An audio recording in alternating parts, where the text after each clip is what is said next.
Bom, essa semana a gente está estudando a Parashat Devarim.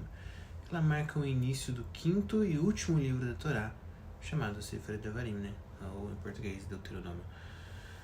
Devarim ele é conhecido como Mishneh Torá, é conhecido como a repetição da Torá. Então nessa porção, Moshe ele recapitula alguns acontecimentos mais marcantes da jornada do povo judeu no deserto, preparando eles para entrar em Eretz Israel.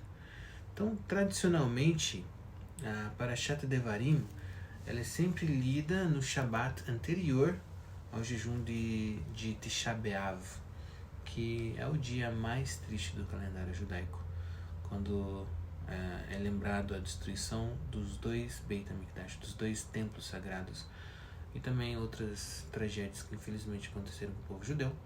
Então esse Shabat ele é chamado de Shabat Hazon, por causa da Haftarah, que começa com a palavra Hazon, que significa visão. É o sábado da visão.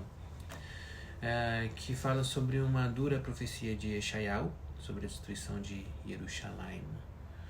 Então a conexão entre a Parashat Devarim e Tisha B'Av, então faz com que a gente pense sobre as palavras de Moshe e a visão de Yeshayahu, que lembra então das consequências do afastamento espiritual.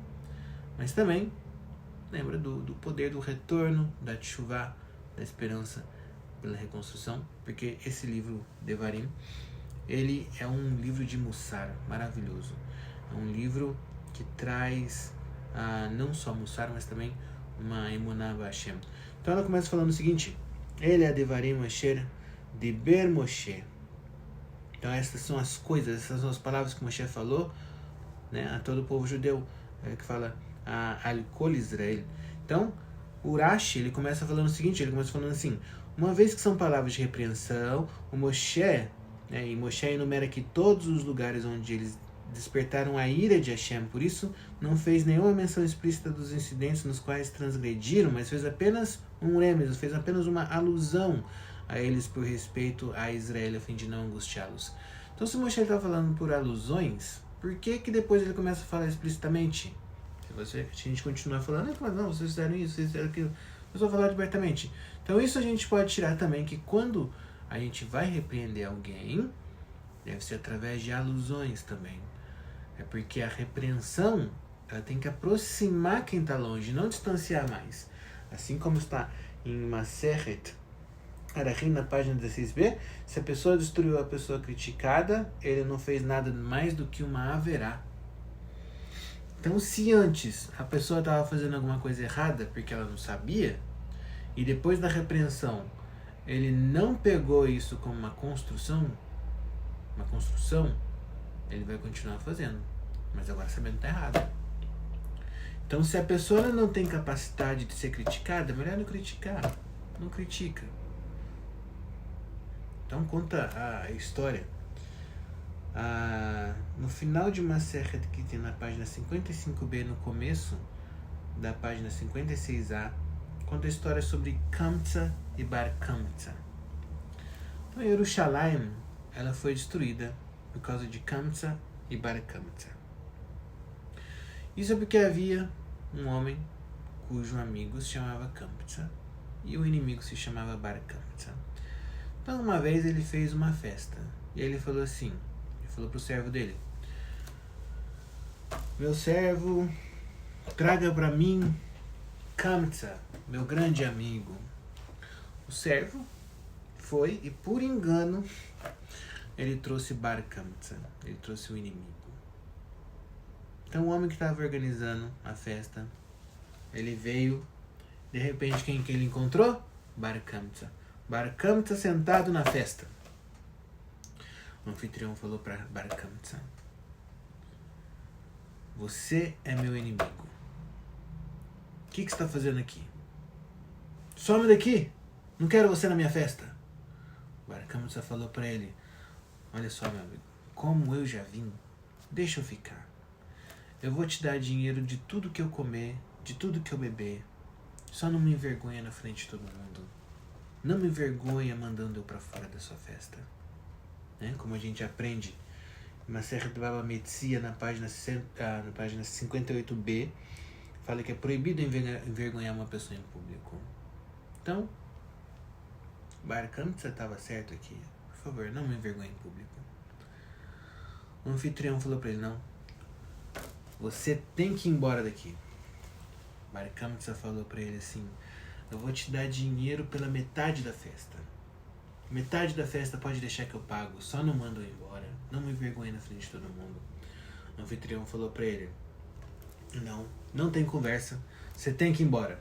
Bar Kamsa falou pra ele, tentou mais uma vez, falou assim, eu vou te dar dinheiro da festa toda.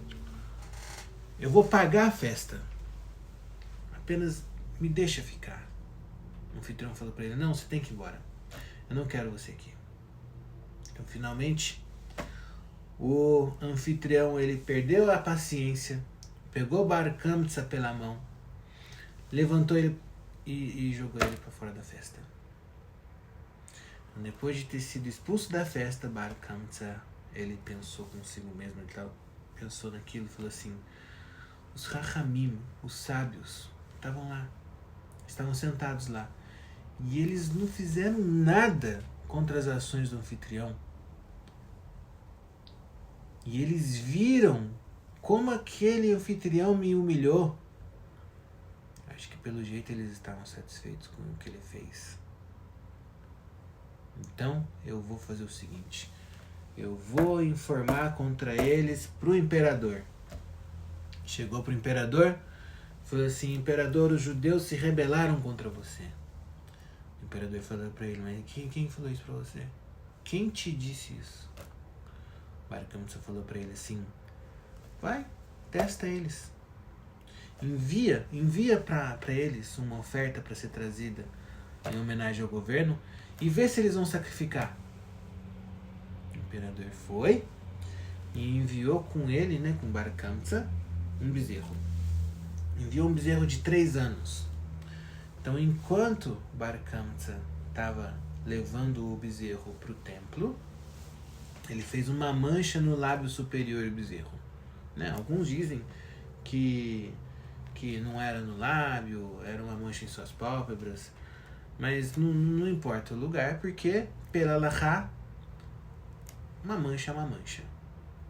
Né? De acordo com eles, né? De acordo com as regras dos Goyim, né? Para as oferendas deles, não era uma mancha. Uma manchinha no lábio superior não era nada para eles. Mas Bar Kamsa, ele trouxe o animal então para o templo. Os sacerdotes, o que eles fizeram? Eles não puderam sacrificar. Não puderam sacrificar o bezerro no altar porque estava manchado. Mas também não conseguiram explicar direito. Não conseguiram explicar de uma forma que pudesse satisfazer as autoridades gentias. Porque eles não consideravam o bezerro como manchado. Então, como resultado disso, a guerra entre os judeus e os romanos começou. E daí então, infelizmente, isso levou à destruição do segundo Beit HaMikdash. E tudo isso se ocasionou por causa de uma falta de repreensão. Tudo isso foi ocasionado pelo ódio gratuito. Então, por causa de uma falta de sabedoria e ódio gratuito, o mundo todo hoje, infelizmente, sofre com a destruição do Beit HaMikdash. Então, 9 de Av vai começar em Motzei Shabbat, assim que terminar o Shabbat, Motzei Shabbat, e vai terminar no domingo, no pôr do sol de domingo. 9 de Av, então, é o dia que o primeiro e o segundo templo sagrados eles foram destruídos. O primeiro templo sagrado ele foi destruído pelos babilônios e o segundo ele foi destruído pelos romanos. Então a perda do templo sagrado simboliza então o exílio do povo judeu, porque assim que foi destruído o povo judeu foi exilado e está até hoje, né? E depois disso foi só perseguição, expulsão, depois Inquisição cristã, cruzada cristã. Tanto que o Midrash, em Bamidbar Rabbah, fala o seguinte, fala assim, se as nações do mundo soubessem o valor do templo para elas, eles o teriam cercado como uma fortaleza para protegê-lo. Pois ele era o templo sagrado, ele era de maior valor para elas, ou seja, para as nações do mundo, do que para Israel. E em vez disso, o que eles fizeram? Eles destruíram o Beit HaMikdash. Assim como diz em Masechet Sukkah, na página 53b, que os Yehudim, eles conseguem fazer a Capará em Yom Kippur. Mas os Goim só podiam alcançar a expiação, né, a Capará, com Korbanot. Então, esse dia é um dia de tristeza, de luto, jejum, mas Baruch Hashem tem uma tradição que indica que Mashiach Tzadikeinu vai vir dia 9 de Av. O dia da destruição do templo sagrado. Então, conforme escreveu Maimônides, né, Rambam, quando isso ocorrer, quando o templo sagrado for então finalmente reconstruído, o dia mais triste do calendário judaico vai se transformar no dia mais alegre. Vai ser o dia mais alegre. Quando Shlomo HaMelech ele construiu o templo sagrado, né, o primeiro templo sagrado, o Beit HaMikdash, ele pediu para Hashem que acolhesse as preces dos não-judeus que fossem ao templo. Você pode olhar, 1 Reis 8:41 até o 43. E o templo, ele vai ser novamente o centro universal de espiritualidade, a qual também o profeta Yeshayahu, ele se refere, ele fala que é uma casa de oração para todas as nações.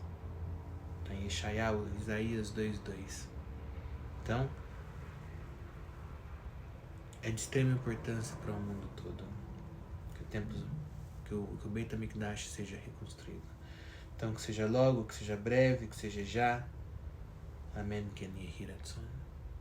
Shabbat Shalom.